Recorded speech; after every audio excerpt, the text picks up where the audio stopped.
Hi guys.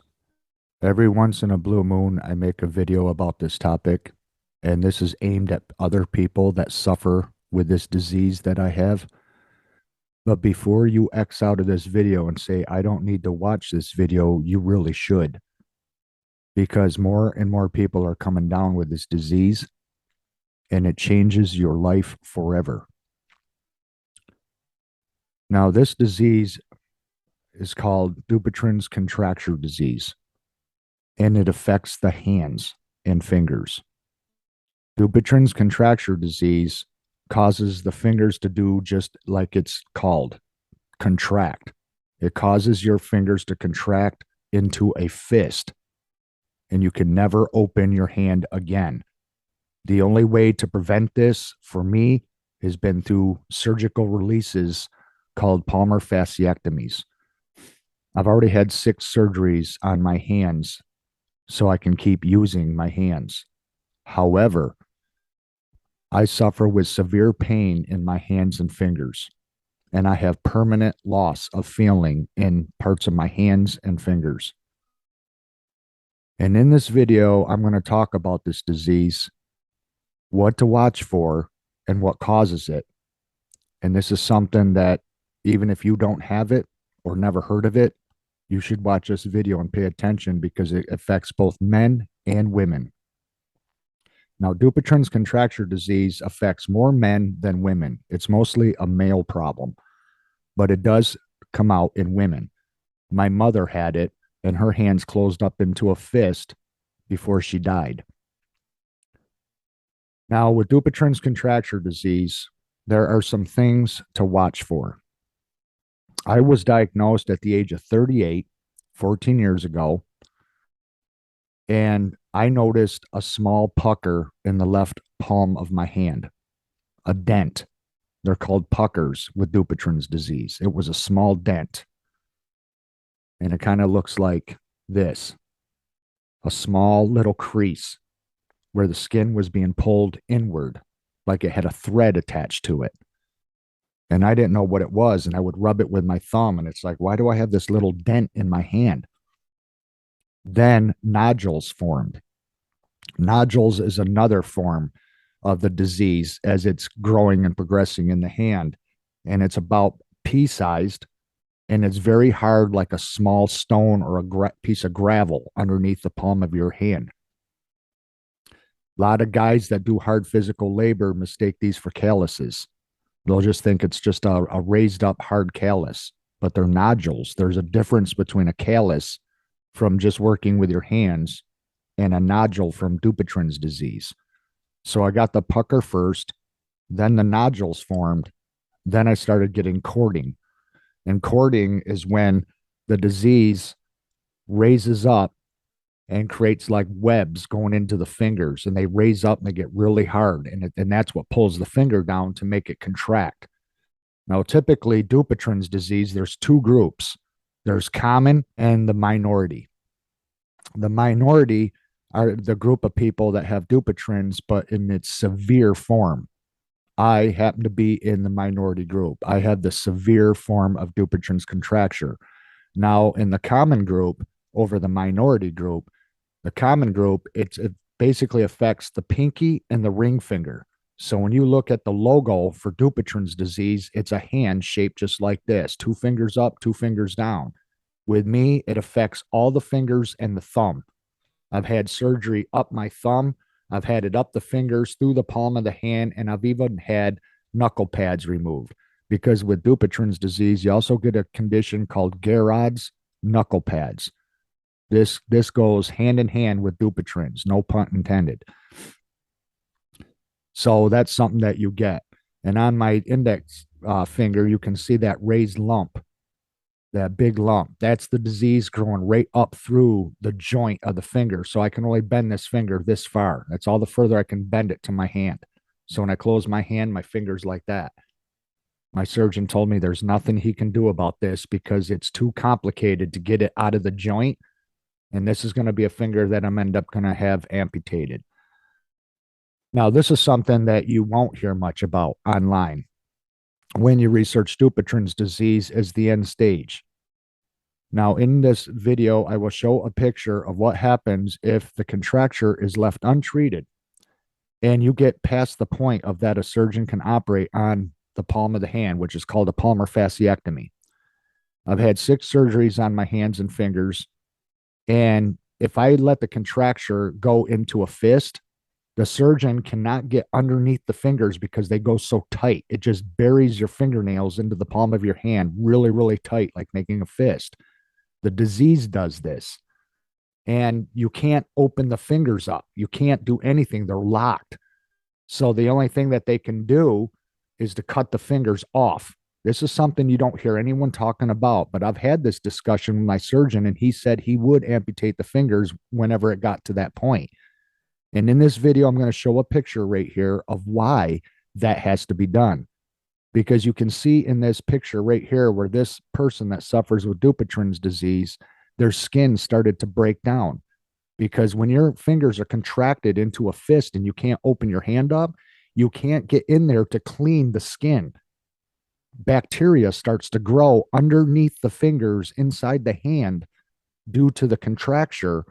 And then you get infection after it breaks down long enough, and that infection turns into gangrene. You then risk having your whole entire hand amputated.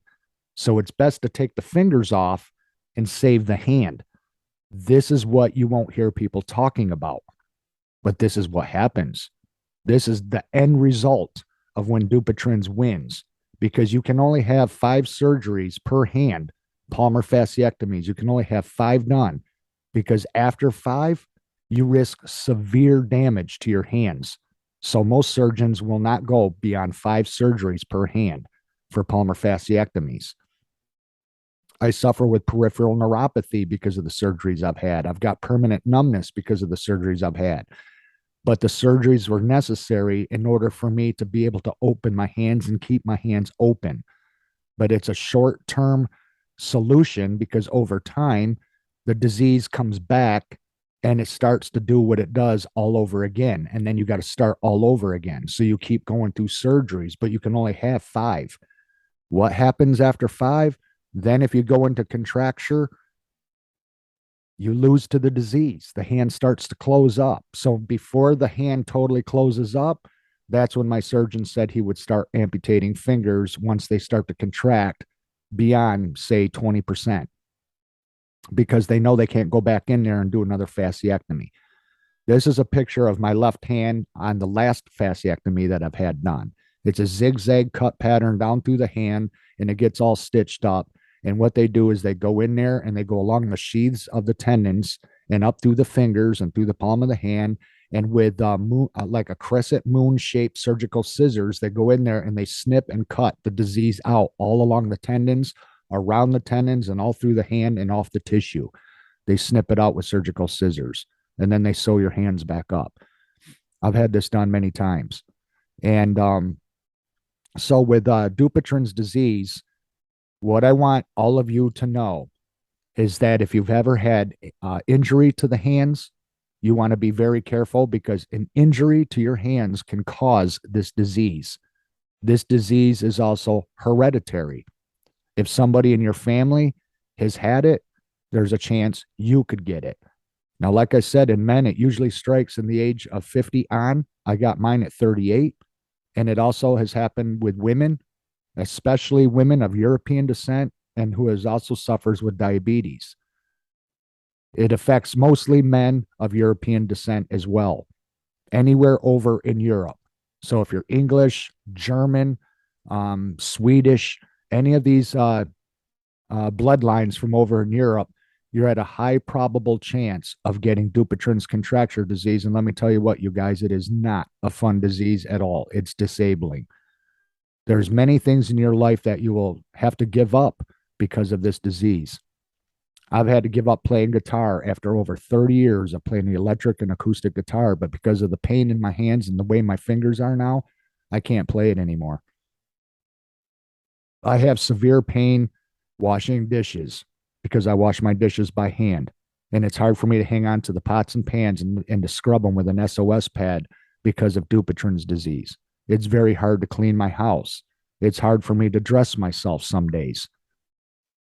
So I'm glad to see that the different organizations that I am a member of. I belong to the International Dupuytren Society, the Dupuytren's Foundation. I've contacted Dr. Charles Eaton down in Florida, who runs the Dupuytren's research group, and I contacted him and was in direct contact with him, where we talked back and forth because he had a lot of misinformation on the website when he was starting out his research, because he was listing Dupuytren as a painless condition. It is not a painless condition. It is a painful condition. So you got to be careful when you research this disease, because there's a lot of misinformation out there, because these people that are writing up articles, putting information on websites, these people don't even suffer with the disease. So they need to learn to listen to us patients and listen to what we're saying and what's going on. Dupuytren's can cause pain up through your arms, and it can even affect your elbows. With Dupuytren's, you will have pain and itching if you're in the minority class and have it severe like me. Pain is less common with Dupuytren's disease than with hand arthritis or tendonitis. Pain and itching are more common in people with earlier age of Dupuytren diagnosis, which may mean that pain and itching are flags for aggressive disease, which is exactly what happened to me. I have the itching and the pain really bad in my hands. It can also cause the symptoms of CRPS, complex regional pain syndrome, continuous burning or throbbing pain, usually in the arm, leg, hand, or foot. In my case, it's in the hand. Sensitivity to touch or cold, swelling of the painful area. I get that at times. It's why I don't wear jewelry. Changes in skin temperature, alternating between sweaty and cold. I get that frequently. Changes in skin color, ranging from white and blotchy to red or blue. Changes in skin texture, which may become tender, thin, shiny, or in the affected area. I get the thickening of the skin. Changes in hair and nail growth, joint stiffness, swelling, and damage. I get that. Muscle spasms, tremors, and weakness, atrophy. I get that a lot. Matter of fact, when I took my girlfriend to the airport and dropped her off, my right hand was shaking and I could not control it. I get the tremors with Dupuytren's disease. Decreased ability to move the affected body part. And another thing that they don't mention on here, actually two things: dropping things all the time, and peeling skin, flaky peeling skin is another common thing that happens with Dupuytren's. Dupuytren's was named after a French surgeon who was the founder of it. His name is Guillaume Dupuytren, and he was the first one to ever conduct surgery on this condition back in 1831, only 4 years before he passed away at the age of 57 in Paris, France. So Guillaume Dupuytren's is the one that founded this condition, and that's why it's called Dupuytren's disease. It's his last name. All these conditions are named after doctors' last names, like Lederhosen disease. Lederhosen disease is Dupuytren's of the feet. I also have that. I've had surgery on my feet to remove the scar tissue that was growing along the plantar fascia in the arch of my foot.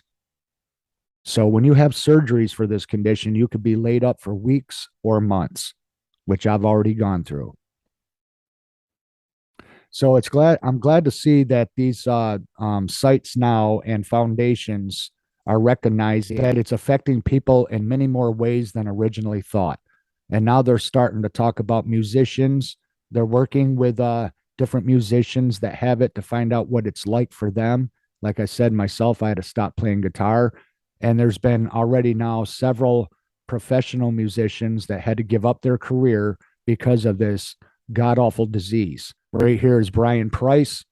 He was a professional violinist, played jazz piano, different instruments. He had to give up his career because of Dupuytren's. He no longer can play the instruments at all. Same thing with this bluegrass legend right here, Carl Shiflett.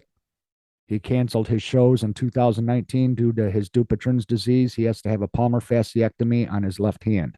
And it affects everything that you do, you guys, from brushing your teeth to getting dressed, washing dishes, making change, getting keys out of your pocket, doing work, using wrenches and tools. Everything that you do with your hands, think about how much that would affect your life if your hand was curling up into a fist. That's why I like to shed light on this condition because a lot of people never heard of it. They don't know what it is. And I want people to know that this is happening and what to look for.